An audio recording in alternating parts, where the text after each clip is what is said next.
let's move on to the not so easy part, that is painting. Well, these marbles look really simple, but we are gonna get into the more detailed version of it and not just do it without using the details and not having an easy way out over here.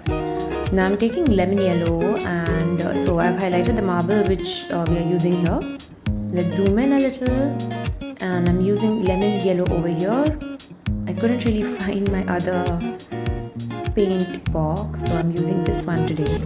And here I'm using Gamboge yellow. There are some gray lines in between in the reference, but those I'll give above it later on. So marble is very tiny.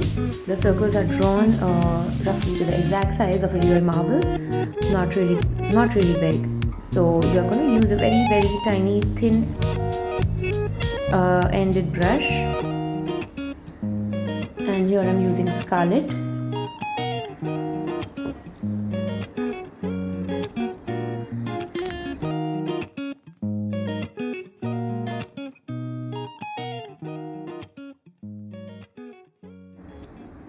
And moving on to this cerulean blue,